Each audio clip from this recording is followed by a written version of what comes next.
Hello, everyone, and welcome back to the Future of Work for Latins conference by Dream to Succeed. This is where great Latin leaders, professionals, and students meet professional and leadership development, smart technologies, growth, and culture. My name is Jose Perez, and I'm the CEO of Global Excellence and Innovation, and I'm thrilled to be your host for this two-day event focused on professional development for Latins around the globe. Now, I'm very excited about our next speaker and really our next moderator for our panel that will be focused on the future of work, on entrepreneurship, FinTech, and CRM. I have the pleasure to have with us, let me see, do I see Rudy here? Rodolfo Rivera. Rudy, is he on with us? I'm going to wait for Rudy to bring his camera on.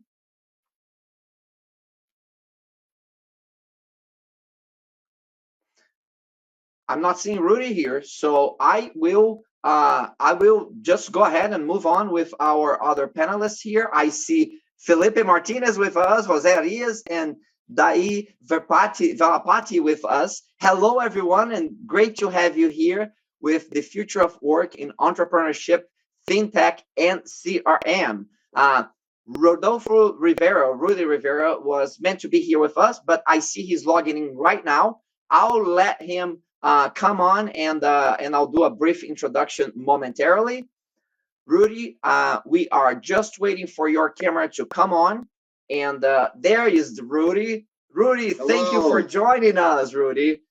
We have just started, and I'm going to do a quick introduction here to the audience. Rudy, thanks for joining us. I know you have an incredibly busy schedule. Thanks for taking the time to be here with us and our global audience on this very important panel on the future of work and entrepreneurship, FinTech, and CRM. Quick introduction on Rudy. He is the Chief International Counsel for a Fortune 500 company and has had extensive international litigation and business experience in Latin America, Europe, and Asia. Most important, he is the very competent and gracious host for our panel on the topic of the future of work on entrepreneurship, FinTech, and CRM. Rudy, thank you again for sharing your wisdom and expertise with our global audience. I'm going to let you introduce the panelists and carry on with the conversation. I'll be back at the end of the conversation with the live Q&A and questions from the audience. Hello, thank you. Can you hear me okay? We can hear, sounding clear. Yeah, I would ask my fellow panelists to introduce themselves, give a little bit of the background. Felipe, why don't we start with you? Yeah, no, it's a pleasure. Thanks, Rudy, and thanks, everyone, for having me. My name is Felipe Peñacoba. I have always worked in the banking industry, especially in technology and transformation. And I think I have a story that I wanted to share to illustrate the full potential that LATAM as a region has today. No? So I'm originally from Spain, as perhaps my accent is kind of showing. But really, I started my career in Latin America, in Colombia and Venezuela. That was 25 years ago. And that was when different banks, especially from Europe, were buying other institutions, financial institutions in LATAM. And they brought the talent from Europe. That was a time where everything was on-premise, everything was physical. And perhaps they thought that they couldn't find the talent at that time to kind of do what they had to do on those different projects. So I started there, Colombia, Venezuela, came back to Europe, lived in different countries, different type of traditional banks and fintechs and also technology providers. But what I wanted to highlight from my story is that I have been obviously coming back to Latin America regularly, and things are coming to the opposite situation, where we see that the banking industry more and more is relying on partners and talent from LATAM. Now the newer technology is allowing for people to work remotely, to work from different places. I recently was in Colombia, in Medellin. That's a city that is flourishing in terms of startups, entrepreneurs, new companies that are offering their services, and they are actually supporting companies and financial services from all over the world. So that's it's really a pleasure to see that things have changed so much in those 25 years. meaning that they're really good talent that LATAM is producing, especially young people, can really offer their services and can realize their full potential, not even needing to emigrate or to travel. And that is adding so much to the diversity and the different backgrounds and perspectives that the industry is valuing so much. So I will get more in details later after the intro, but it's a pleasure to be able to report on this one. Okay, and it's a pleasure to be here. Thank you. And can we have Jose, please? And then after you will be Arias. Great, thank you, Rudy. Can you hear me fine? Just checking in. I can hear you. Yes. Awesome. So I am Jose Arias. Very nice to meet you. Thanks for having me here. It's a pleasure to be here and share my story with you. I was born and raised in Ecuador, so I'm originally from Guayaquil, it's the coast. I was there for almost 27 years. About me, I got curious about computers when I was a kid, when my dad came home with the first computer that I've ever seen, and I said like, oh wow, this is amazing. This is a field where I have to be, my whole life. I've been always curious about video games, curious about not only computers but anything that is related to technology. I moved to Puerto Rico probably now it's 12 years ago. About my story when I moved there, I'm gonna share a little bit more about my advice and about some of the things that I always recommend and the risks that you have to take. But one of the things that I did in the past was moving to a place that I didn't know. I've done that many times now, and that's helping me grow a lot and learn a lot.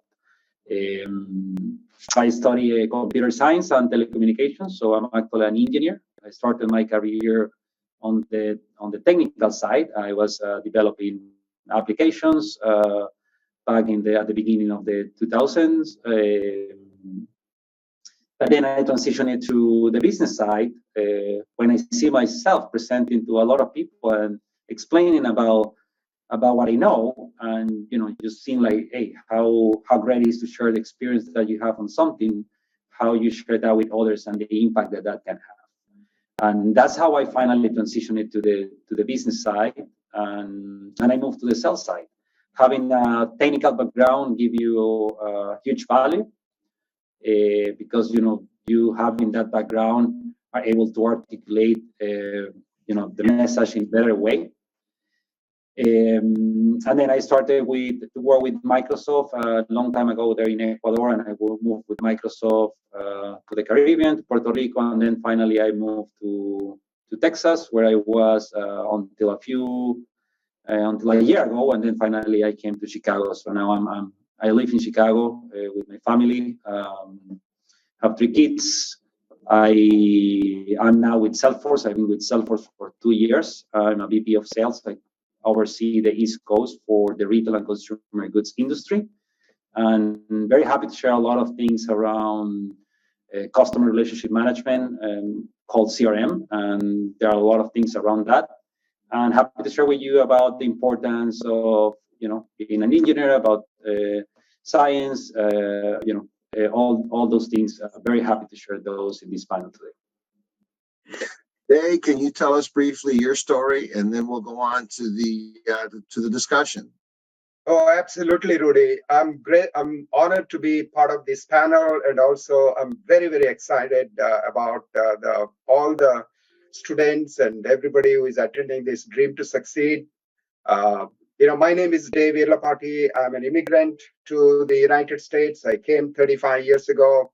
I started my company, doing well. I wanted to tell you about 3 questions, the answers to the 3 questions. Why did I come to United States? And, why I started my business and why I wanted to pay forward, and what are the most important trends that are happening in this 3 or 4 minutes of introduction. Why I came to United States. What is the reason I came to United States? In 1969, Neil Armstrong stepped on his feet on the moon, and it was splashed all over the world, including India. And that inspired me. Somebody from the United States actually went to the moon and walked. That must be a great country. So let me, I want to go there, and I'm ended up here. So first and foremost important for the students is have a dream. It could be very impossible or it could be difficult, but have a dream and it will happen. Just like that, it happened to me. I had a dream to come to this country, and I my life, I got the opportunities, I took advantage of and came here. And the second thing is, why did I start the business? I worked for 15 years before I started the business.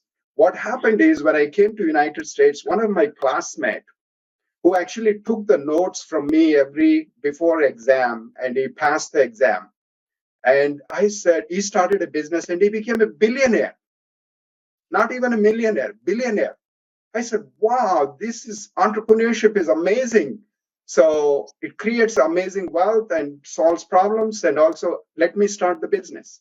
So that's what the next inspiration came. My own classmate started a company, became a billionaire, and it inspired me to start the business. So I started. And if he could do it, so could you. After that, I have, I became successful in the business. I wanted to pay forward, and I started a Fortune Fund company, a Fortune Fund organization, to help the students get the scholarships to get the education, especially from the rural and remote areas of India. So I've done that. We have done that. So many hundreds of students got scholarships, well settled, but 50% of them did not get the jobs. And I said, we got to help these students. There are so many people out there, but less opportunities. So who creates the opportunities? It's the entrepreneurs who create the opportunity. Then I said, let me help. Students look at the entrepreneurship as a career option. And that's where I partnered with the Moonpreneur. And we have done tremendous programs in India to change the mindset of the families and the students to look at the entrepreneurship as a career option. If my friend who took the notes from me to pass the exam started a business and became a billionaire, it's just that we have to think that entrepreneurship is the way to go in our career. And if we do that, we can be very, very successful.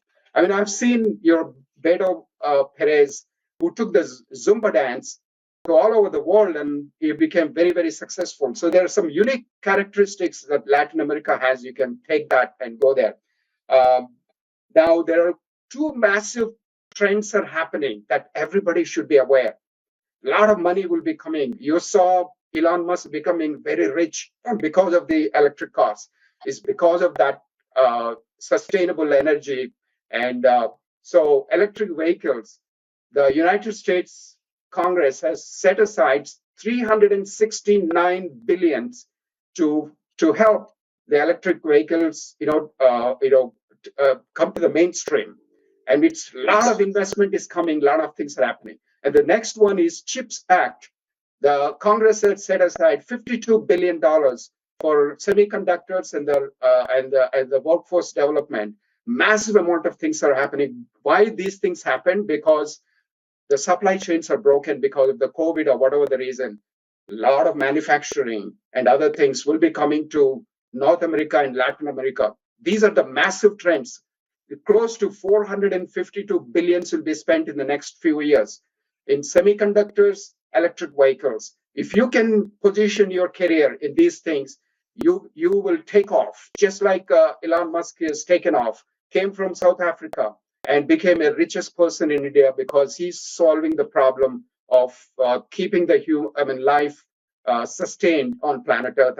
I'll cover that later. Thank you, Ruben. Day, what's interesting is that you figure if your friend can do it, who you've been providing the notes to, why can't you do it? Yep, that's definitely the thing. And that's the theme I want to bring to everybody, is because we've always looked at success as somebody else being entitled to.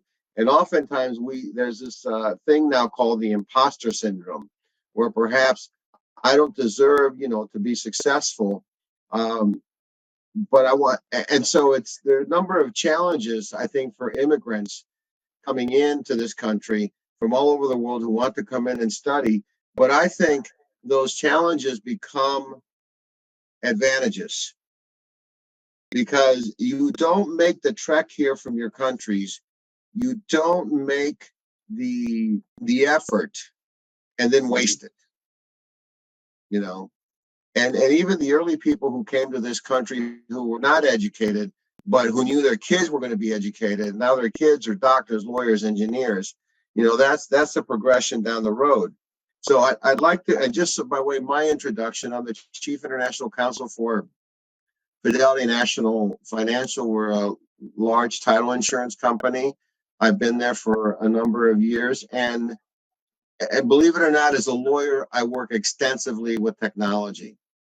The legal world has become so digital that as a lawyer, I sometimes find that I have to do my own IT. I have to figure, exactly like today, trying to get in through a hotel. You know, you have to learn to figure this stuff out.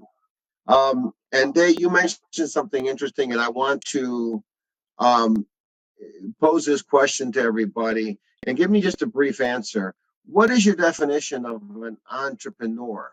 And then I want to get into what is an entrepreneur. There's a big difference because I think both can be successful that way. So Felipe, why don't we start with you and just give us a definition of your entrepreneur. What is an entrepreneur? Yeah, so obviously being an entrepreneur starts with an idea, no? But ideas are worth nothing if you don't implement them. So I would say that an entrepreneur is someone who is looking constantly for ideas to innovate, but also he's brave enough, he's constant enough, he's hard worker enough to come to the hard journey to try and implement them, and while doing that, keeping the flexibility of adjusting his initial idea to what really works, to be able to test, to fail, to test again, improve, so that idea comes to reality. No? So I would say that perhaps it's 20% innovation and idea, 80% hard work and implementation and perseverance. Mm-hmm. 10% intellect, 90% perspiration, right? Working. Absolutely. Yeah. Jose? We see that in the banking industry, no? And the people who, I mean, there is a good quote by, you may have heard of Stripe. Stripe is one of the largest fintechs in the world. They do payments online. It was founded by two brothers from Ireland, the Collison brothers, who were very young and perhaps a bit naive. They always say that had they known how hard the cards industry is, the payments industry is, how regulated it is, probably they never would have started the company. But they had the courage and the hard working that basically took them through the journey to perfect that. And then I think their company is now worth $100 billion, okay, and is present globally in all continents. Yeah. Well, sometimes ignorance is a little bliss too. You know, it's good to be ignorant, right? Jose, what is your definition of an entrepreneur? I mean, to me, it's a lot about trying something new, right? It's like, maybe like Felipe mentioned before, it's about ideas that you have. Never be scared of sharing those ideas and being loud on, what you want to do, what you want to achieve, where you want to go. I think that's very important. Sometimes we are holding back because we have that fear to fail, right? And it shouldn't be like being an entrepreneur for me is not only creating a new company, but it's also about like when you have an idea of making all this great or help people, or whatever idea you have, just go and make it happen. Be obsessive with that idea. To me, that is what an entrepreneur is. How about you, Dave? Rudy, the entrepreneurs are problem solvers. We solve problems. Every one of us solve problems. Let's suppose if I'm waiting for a public transit to go to my work or exam, and I miss the bus, and what do? I find other means, whether I can find a cab or I can call a friend or just walk or whatever it means. I'll solve that problem. Every one of us is a problem solver. Entrepreneurs are problem solvers too. It's just that they don't solve just their own problem, but they solve the bigger societal problem. Why Elon Musk is successful? Because he's solving the problem of sustaining life on planet Earth. I mean, we saw Putin talking about nuclear bombs. Once we get into the nuclear war, nothing will remain on the earth. Zero. That's what the problem is solving. He said, if we go to the Mars, if we human beings live on the Mars, then if something happens to the earth, whether it's a nuke or whether an asteroid hits and everything goes away, humans can come from the Mars to the earth and rebuild the earth. That is the biggest problem he's solving. So we are the problem solvers. Every one of us have an entrepreneurial gene in us.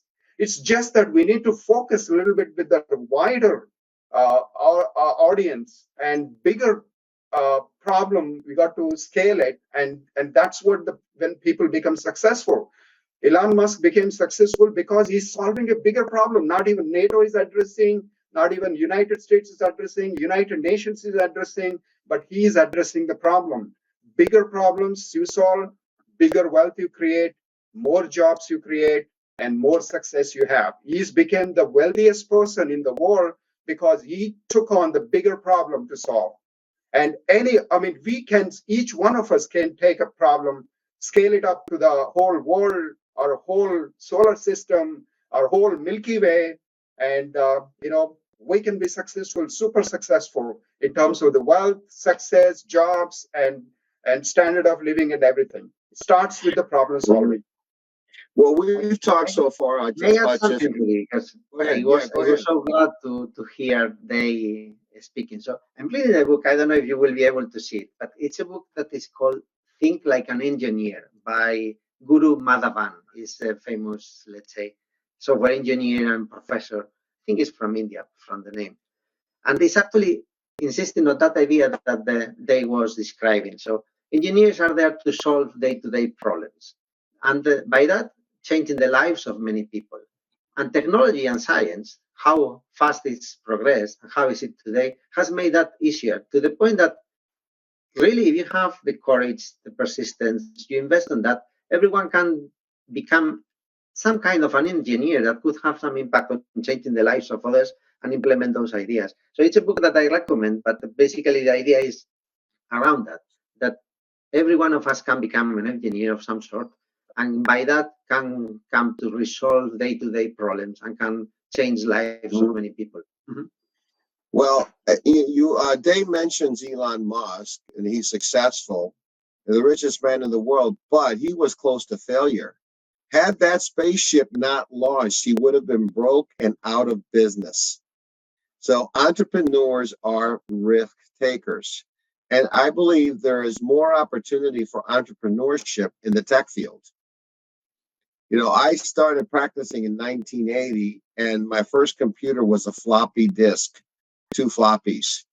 Now my phone has more memory than my computer would ever have. So I think what we need to see are 2 things. We need to see more Hispanics, minorities in the technology field, because that's, to me, is the last frontier. Okay, that's the last frontier of expansion. Everything is going to have some type of technology to it. Everything. And for immigrants, it's a great opportunity, right? Because in this country, unfortunately, we don't have the necessary resources. So that's opportunities for other people to come in. There was a question on the chat. Well, what I do to go over there and study? Question is, you may not need to go over there and study, right? There's opportunities that are remote. You do not have to come to America, go to Canada, or any of those places to develop a career in engineering, right? Because everything's mobile. Would you agree with that? Anyone? No, absolutely. I mean, now everything can be remote, can be done online. The technology is everywhere, but it's also more accessible and more affordable. No, there are many open source technology and tools that are free, and there are even platforms where you can learn. I mean, Platzi is a good example, but there are many others. Platzi was founded by a Colombian, by the way, and it's now a unicorn. And so things are readily available wherever you are. So it's very convenient, very simple, very easy. It needs your commitment, it needs your hard work, but you can do it from anywhere, actually. Yeah. Instant messaging was invented by Israeli computer programmers, right? They eventually sold to AOL, right? Dai, you wanted to say something.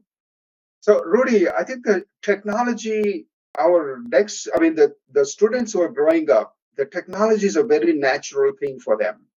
They use Google, they use smartphones. They are much more adept in technology than, my generation. So I think it's more of having that curiosity and innovativeness is once they have the curiosity and innovativeness and solve a problem, they can do amazing things. Today, a YouTuber that I know, several YouTubers I know outside the United States, they make more than $500,000 every year. $500,000 sitting at home doing YouTube videos. That's crazy. One from Australia, one from South America, all different places. So they can take a problem and the problem is making the people knowledgeable and aware. I watch these Tesla podcast with YouTube videos, and there's a guy in Australia. He makes more than $500,000 just making YouTube videos on Tesla. So there's a kid, people can make. There's a kid who, yeah. Go ahead. No, there's a kid who makes millions of dollars just playing with toys. Exactly. Yeah, Jose, let me ask you this question. What they said was very important, but we have one additional hurdle, okay? Because in many of our countries, my mother's from the Dominican Republic, she immigrated. We don't have that natural flow. My 18-year-old has all the benefits. All your kids have all the benefits. Never really had to fight for anything. But for somebody who hasn't had the training, in technology, because the resources were not there, that's what this program is about, isn't it?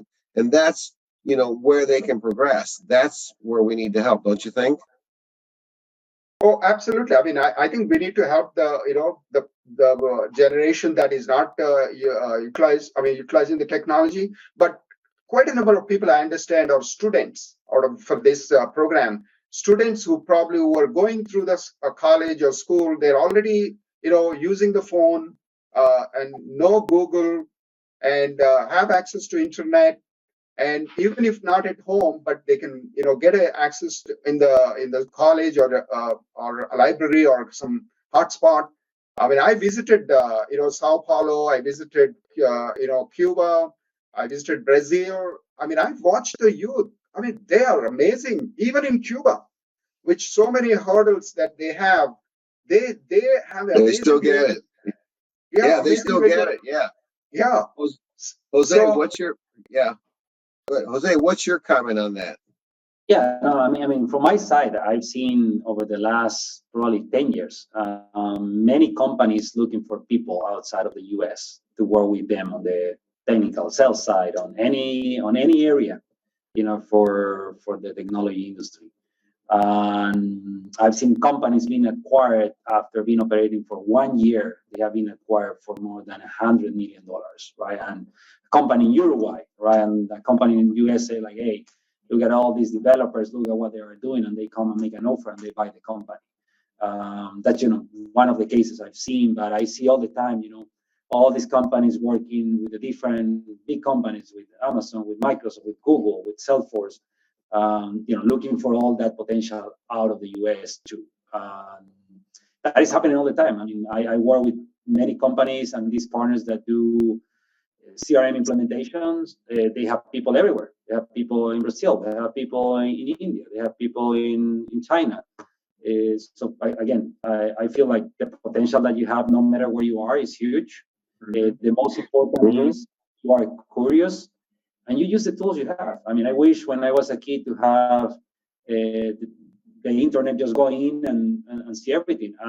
Myself, it took me 2 weeks to become a SalesForce administrator and being able to set up that, and just that from my computer. I was able to do that now. Imagine what the new generations can do with access to all these tools online. Yeah, and probably to add on that, Rudy, if I may, we see that there are more and more global companies as well.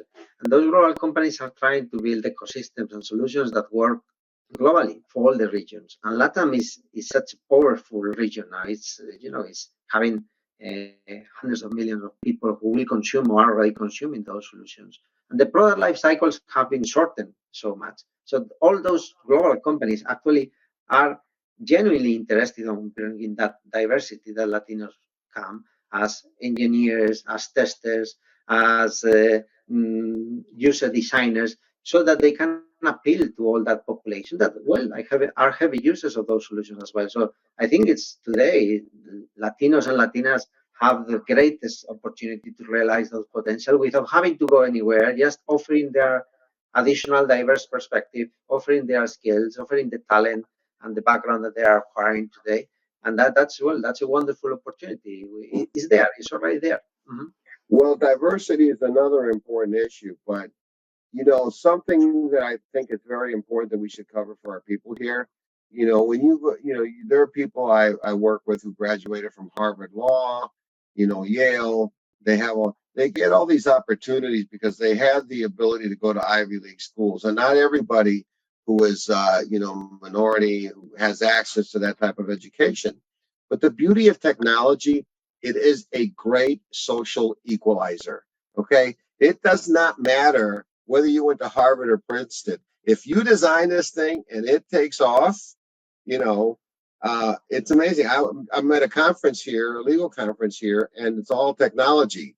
And a group of young guys got some funding to provide the search engines for arbitrations. And they're just like guys in their 20s. Okay. Well, don't you all think it's really a great equalizer? It doesn't matter what color you are, what religion you are, what race you are. We need people with technology, and it is the great equalizer. Absolutely.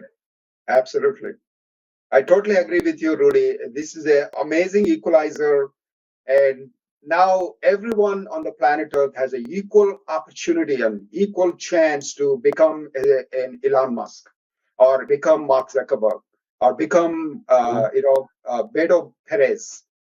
Amazing opportunities. It's just a matter of, dream to succeed. Have a big dream. Solve the big problem. Be innovative. Be risk taker. Be resilient. These are the soft skills that are needed for an entrepreneur to be successful. Education, no education, we can hire any number of people. Once we are, grow the company, if we need to hire the engineers, chip engineers, or, or mobile engineers, or scientists, or anybody we can hire. But the soft skills are the most important thing. Thinking believing in ourselves and say we can do these things, big things, and take the inspiration from the most successful people, and work towards your dream, work towards your solving the problem that you identified you want to solve and make the world a better place. If they take that attitude, everyone can become. We have about six minutes left, so I want to kind of close with this question for everybody. Okay, and that is, what is the biggest obstacle right now that the people who are listening are facing? And so maybe each of you give me like 30 seconds. We'll start with you, Jose. What's the biggest obstacle that that everyone's facing right now? I think there are a couple of those, right? One is comfort zone, right? It's like, hey, everything's good. Like, I don't need to go anywhere, or I feel good with what I'm doing. That fear to change and fail and take the risk, I'll say that's one of the main obstacles. I will also say that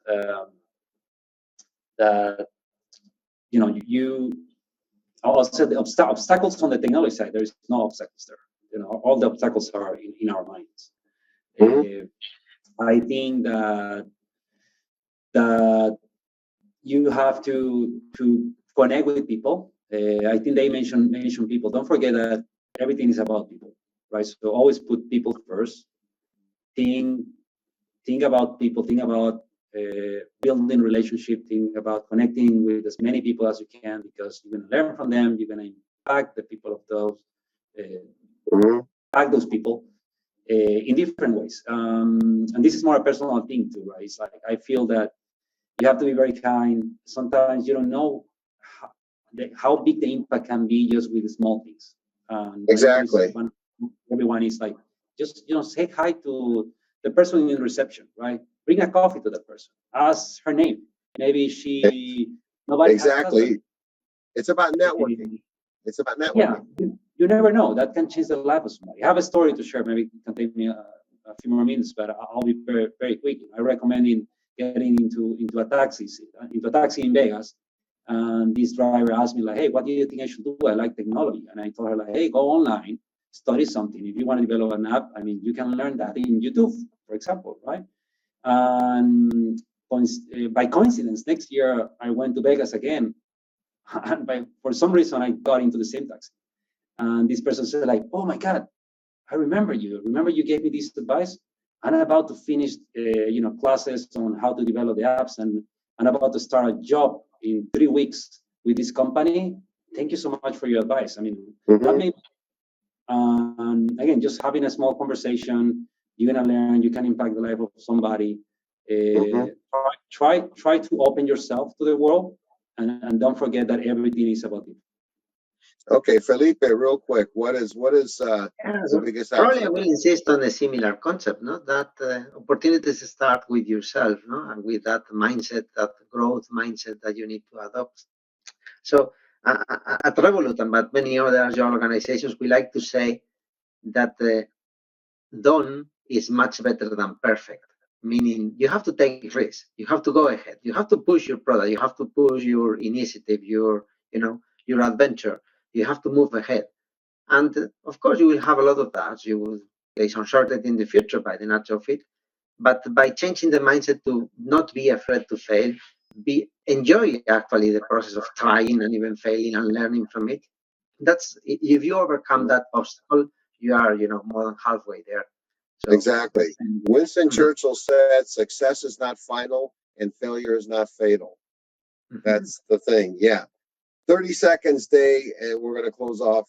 Sure, Rudy. I think, I live in a family-oriented setting in India. I lived, my parents and my grandparents all lived under one roof. I think the family is the biggest obstacle. And the reason I would tell you my own experience, before I started this business, I wanted to just try selling water filters and vitamins, that multi-level marketing. And my father-in-law was in my home, and he said, "I thought I gave my daughter to you for, you had multiple master's degrees and all that, but selling water filters, I didn't think I would give to you." I mean, that's the kind of thing he said. I was doing it on a part-time, but I just want to, I think I've seen in the Latin American culture also, people love to be part of the big family, and they respect their elders, brothers, sisters. But the people growing up know more about technology, more about the trends. You got to break the mold. You got to take the risk. You might be upsetting your family, but just go and do it. So that's the message I would do. Okay, I would say, look, if we can do it, anybody can do it. My mother was a Dominican immigrant. I was raised on welfare. We had food stamps. It was, you just got to go through it. And to your point, and I'll finish with this, is misery loves company. There are people, even family members, who do not want you to succeed because they are, they're not successful. They don't want you to be successful. They want you to be there. Don't leave for college. Don't leave the family.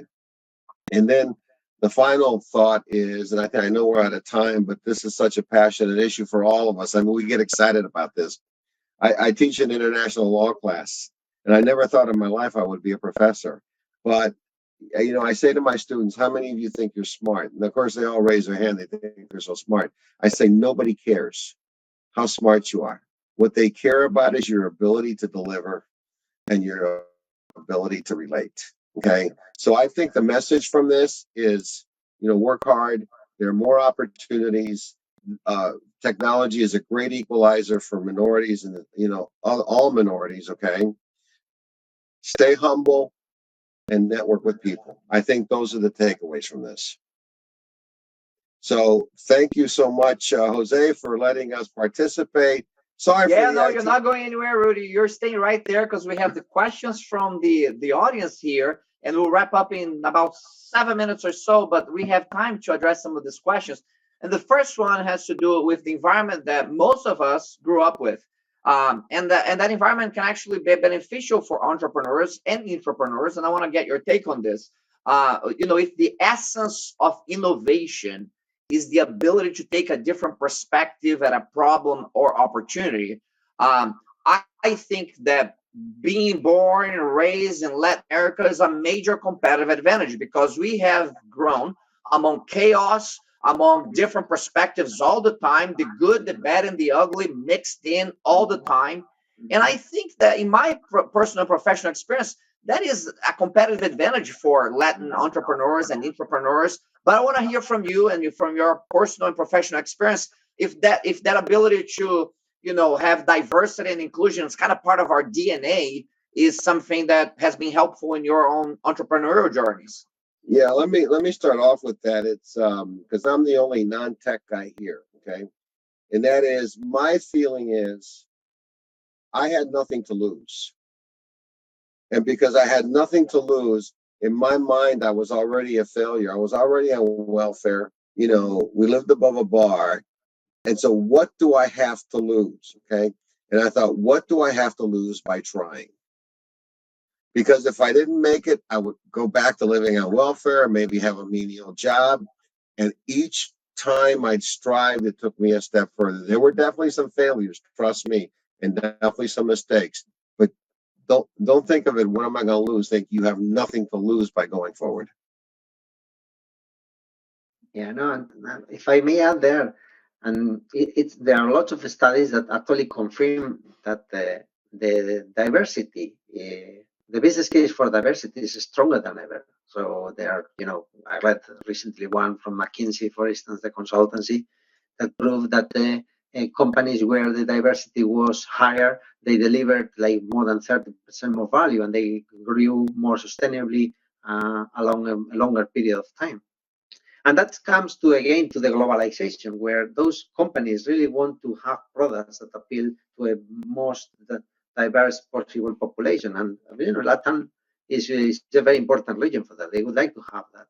And I think Latinos and Latinas are best positioned now, better than ever, to actually offer that kind of value to so many companies that could hire their services, and also to be like they truly are, to show them how they are truly.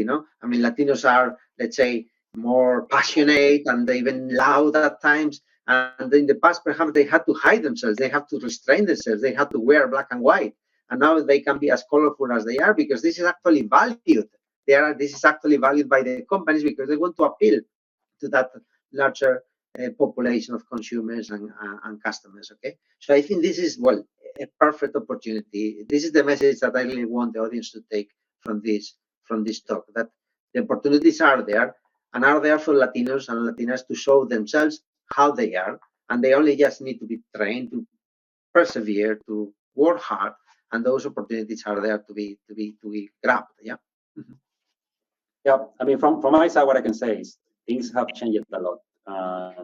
You can see more diversity in every place, in every company.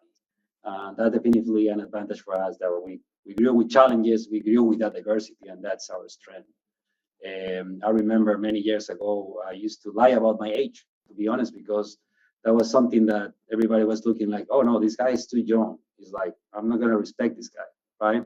I'm talking about maybe almost 20 years ago. Now that was different. Now people values that. If you're young and you know about something, that's a lot. There is a lot of value, and companies they value that now.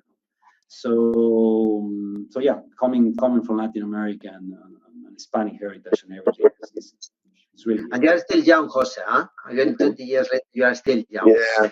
Oh, Jose, that's why I grew a beard as a young lawyer, because so people would think I was older than I was, and I just never took it off, Yes. And now he cannot use that line anymore. Now he's lying about being younger. Yeah. Dai, let me ask you something that specifically, you have this amazing background, and I have had the privilege of working with many entrepreneurs in India, and you came from that background. You're expanding into Latin America as well, and you have seen how entrepreneurship can help lift people out of poverty.